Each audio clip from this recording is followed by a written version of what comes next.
¿Qué tal? ¿Cómo están amigos y amigas de esta comunidad? Como siempre un gusto, como siempre un placer que nos acompañen.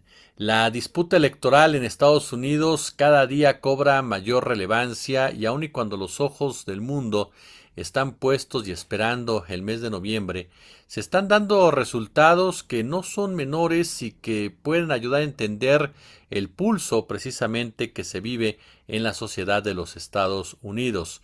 Hemos hablado ya de varias victorias por parte del Partido Demócrata en lugares, zonas en donde anteriormente era complejo que se dieran, derrotas también importantes ante personajes muy particulares o derrotas en donde incluso candidatos hasta republicanos abiertamente han dicho, pues mi rival está en Israel, no está aquí en los Estados Unidos.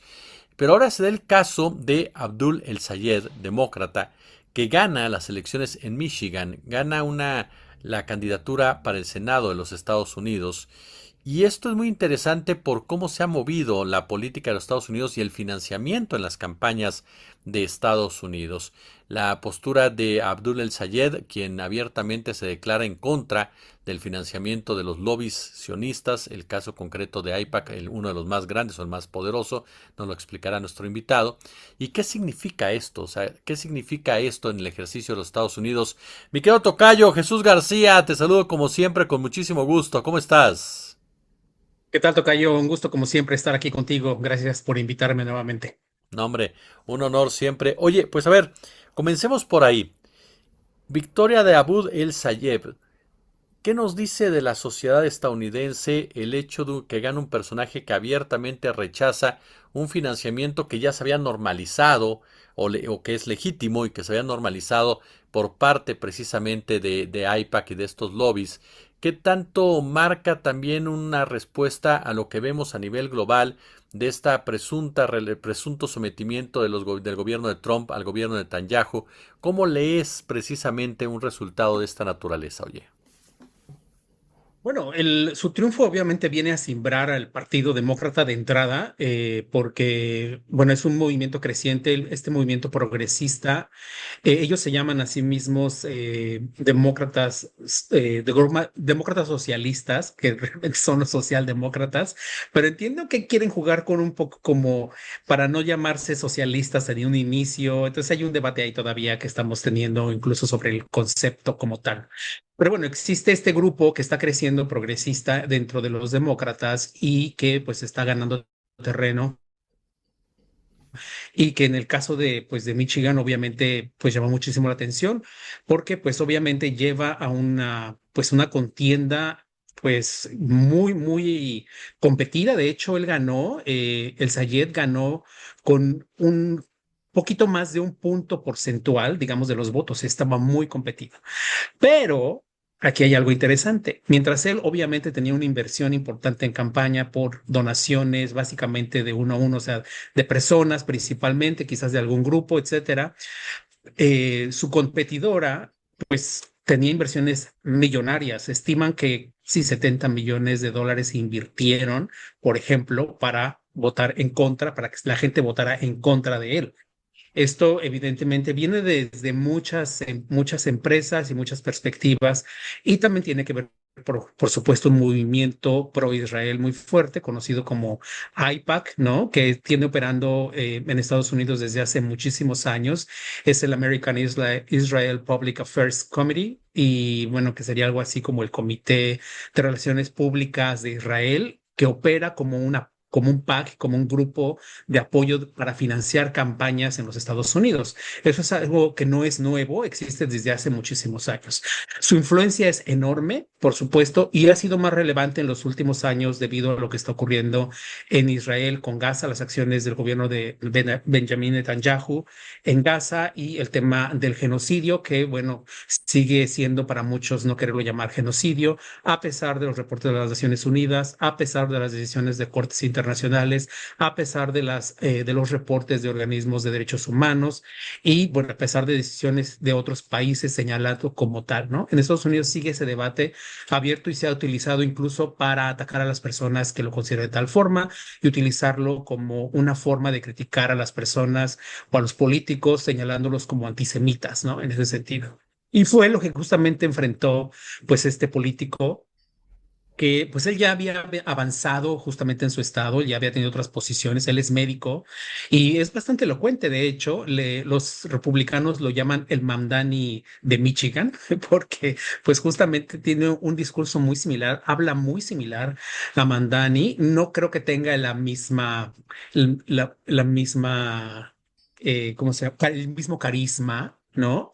Pero pues es un personaje, es un hombre bastante inteligente, educado, es decir, trae una visión muy, muy interesante sobre la política y sobre lo que se busca impulsar, muy enfocado en derechos humanos, en los derechos para grupos desfavorecidos, ¿no? Ayudas sociales, etcétera, que es mucho la perspectiva de Mamdani. Sí es parte de ese movimiento, es parte del movimiento de Bernie Sanders, es parte del movimiento de Alexandra Ocasio-Cortez, ¿no? Que es este grupo. Yo escribí hace poco cuando hubo elecciones en Estados Unidos y en Nueva York ganaron incluso candidatos apoyados por Mamdani. Escribí un artículo señalando cómo el efecto Mamdani podría estar ampliándose del Partido Demócrata y los demócratas, digamos, tras bambalinas me decían una cosa de si estamos como temerosos de cómo está avanzando, pero por otro lado, ya digamos, para publicar, decían, no, no es un movimiento que esté creciendo. Entonces estamos viendo estas dos perspectivas que realmente les está preocupando.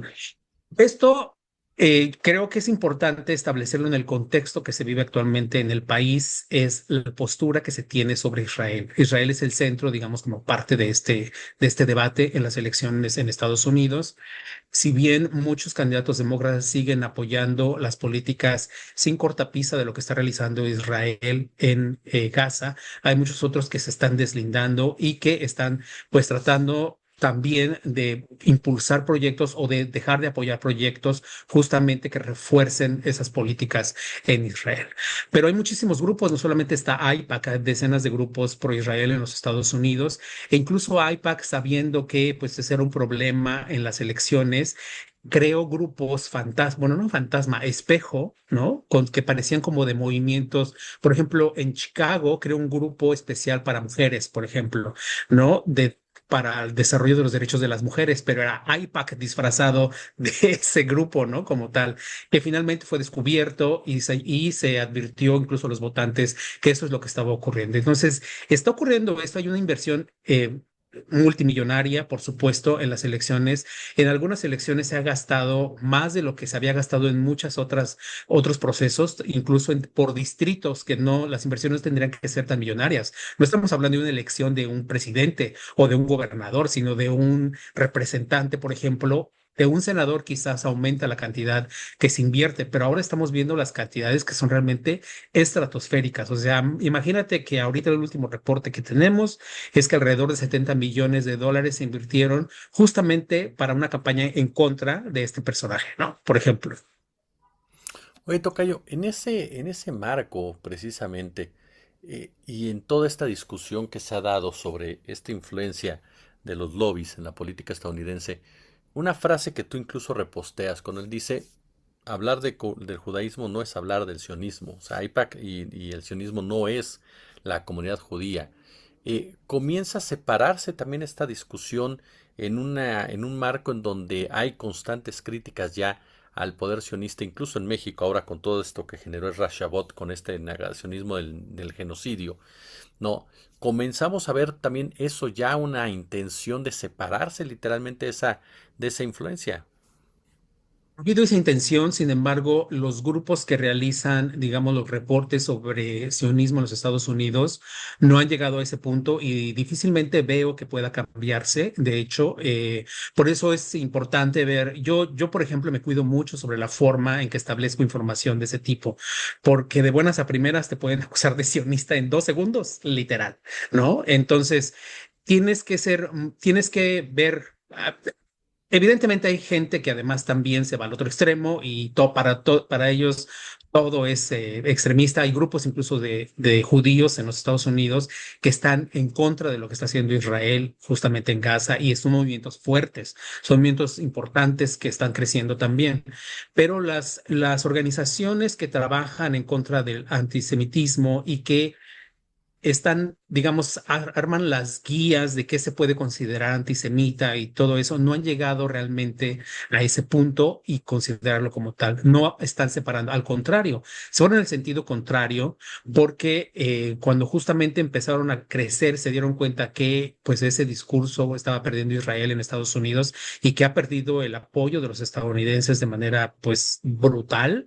Se fueron en ese sentido, es decir, que llamar, por ejemplo, considerar o criticar el sionismo por la forma en que lo está aplicando el gobierno de Netanyahu era antisemita. Entonces, eso se promovió mucho. Creo que el personaje de Zora Mamdani puso mucho el tema sobre la mesa, pero pues evidentemente cada vez hay más políticos que presionan en sentido contrario. Y aquellos políticos que son en sí mismos son judíos y que critican esas posturas son los que de algún modo ayudan a ese movimiento a destrabar parte de eso que se considera pues semita, ¿no? O sea, como una acción antisemita, perdóname, como una acción antisemita, lo cual pues está en debate. Yo, por ejemplo, hago mucho esa diferencia. Una cosa, o sea, no discriminar a las personas por ser judías, ¿no? Sus creencias, su forma de vivir y lo que ellos son, pero una forma distinta de criticar la política de un gobierno en particular. O sea, es criticar el gobierno y las acciones, documentar lo que ese gobierno está haciendo y documentar reportar lo que se ha documentado desde organizaciones y organismos importantes. Pero hay un problema importante aquí, Jesús, y es el hecho de que el gobierno, el actual gobierno estadounidense ha sido muy, muy de frente en apoyar justamente, incluso más que lo que hizo Joe Biden, porque hay que reconocerlo, Joe Biden mantuvo ese apoyo también a Israel, pero no de la forma en que lo está haciendo el actual gobierno presidente Donald Trump, y lo hemos visto con lo que comenta el secretario de Estado Marco Rubio, ¿no? De que cualquier persona que critique a Israel, por ejemplo, ahora se le va a negar o se le va a revocar la visa, por ejemplo, ¿no? Ese es el nivel que se está dando y digamos, la autorización para discriminar o para denostar a una persona que critique a Israel o las acciones que esté tomando el gobierno de Netanyahu. Tuvieron una reunión reciente, Netanyahu fue a Washington, D.C. y bueno, se reunió con pues altos mandos en el Congreso, por ejemplo, ¿no? Sigue teniendo una influencia importante. Entonces, hay dos niveles aquí. El político, que sigue teniendo un alto apoyo a Israel a nivel político, es decir, los políticos, incluyendo los demócratas, siguen apoyándolo considerablemente, pero a nivel, digamos, ciudadano, ese apoyo se ha reducido de manera considerable.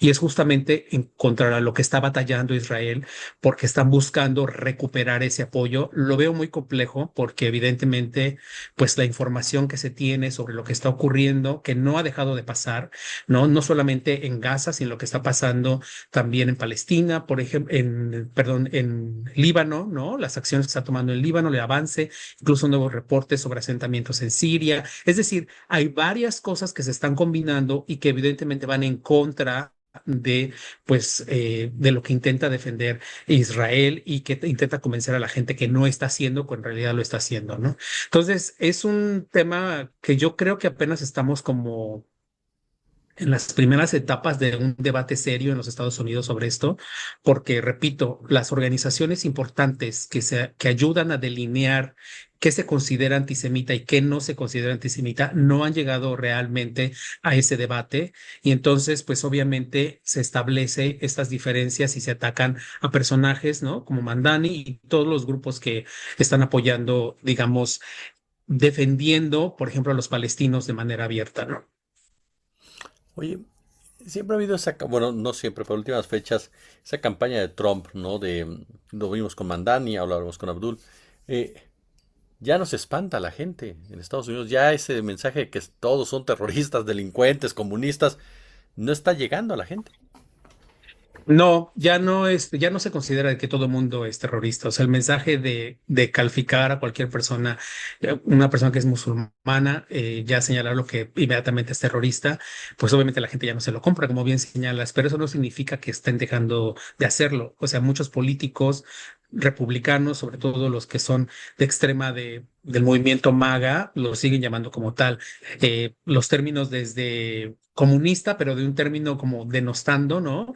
Extremista, terrorista, etcétera, etcétera. Entonces, incluso hay medios en los Estados Unidos que siguen ese mismo discurso y que obviamente refuerzan la perspectiva, pero la gente, como bien dices, cada vez está comprando menos justamente pues esa perspectiva. Y como señalé, yo creo que lo más importante aquí es cómo está cambiando la posición de la gente y la visión que está teniendo sobre lo que está haciendo Israel y la perspectiva incluso que tenían sobre los palestinos. El Pew Research Center publicó hace poquito, creo que a principios de julio, una encuesta, porque ellos hacen, pues ya sabes, hacen muchísimas encuestas y les dan seguimiento a ese tipo de preguntas y hacían una encuesta anual o bianual donde daban seguimiento la visión de la gente sobre Palestina y sobre Israel. Y regularmente, bueno, históricamente los estadounidenses siempre apoyaban más la postura de Israel, más a Israel que a Palestina, pero por primera vez en este último reporte se invirtió. Entonces se invirtió y eso obviamente ha preocupado. Ya no lo estamos viendo porque el discurso que manejaba mucho Netanyahu y sus aliados en Estados Unidos es que las redes sociales están haciendo, están desinformando y es lo que están haciendo. Esto ya no es desinformándose, su argumento ya no es válido en esa perspectiva. O sea, la gente está viendo lo que está ocurriendo y está tomando posturas específicas sobre eso. Y por primera vez, pues por supuesto, tienen una visión más positiva sobre los palestinos que sobre los israelitas, ¿no? En esa perspectiva, lo cual, pues, repito, va a ser muy difícil que Israel y sus aliados en Estados Unidos cambien. Mi querido Jesús García, yo como siempre, de verdad quiero agradecerte estos minutos para nuestra comunidad y cerraría solamente con una pregunta más, querido. Todo esto, ¿cómo lees que juega para el mes de noviembre, a final de cuentas? ¿Cómo va esto juntando piezas para el mes de noviembre? Es uno de los temas centrales en varios distritos, sobre todo. No creo que sea como un elemento a nivel, digamos, nacional. Porque hay muchos temas. Por ejemplo, incluso la inmigración no tiene el mismo impacto en todos los distritos, en todos los estados. Los temas que sí tienen impacto de una manera, digamos, homogénea, por así decirlo, es el tema económico. El tema económico es el que sigue dominando. Después está el tema económico, bueno, se divide en varios aspectos. La gente ve trabajo, costo de vida, costo de energía, etcétera. Después el tema de seguro médico, ¿no? Que ya sabes que es carísimo en los Estados Unidos atenderse médicamente. Ese es el segundo tema, digamos, como más importante. Y después ya se van desde de otros temas, entre ellos, obviamente, la política exterior estadounidense y el tema de inmigración, que ha estado manteniéndose entre los primeros tres lugares, digamos, como un tema importante. Y en algunas regiones, pues sí, ocupa incluso el lugar más importante debido a justamente la cantidad de inmigrantes que viven en esas regiones o las familias de inmigrantes, ¿no? No es que todos sean inmigrantes, sino que muchas familias son apegadas o tienen relación con inmigrantes. Entonces va variando, pero el tema económico es el que más domina.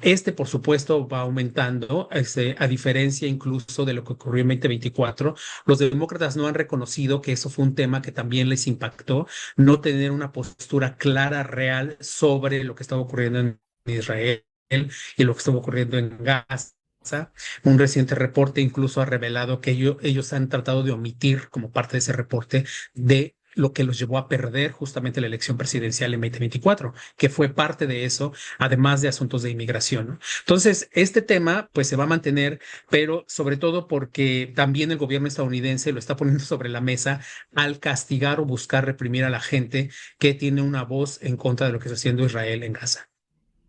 Querido Tocayo, como siempre un placer escucharte y aprender de ti, oye. No, muchas gracias y perdón por mi trastabilleo, porque andaba yo pensando en dos palabras al mismo tiempo. Un abrazo.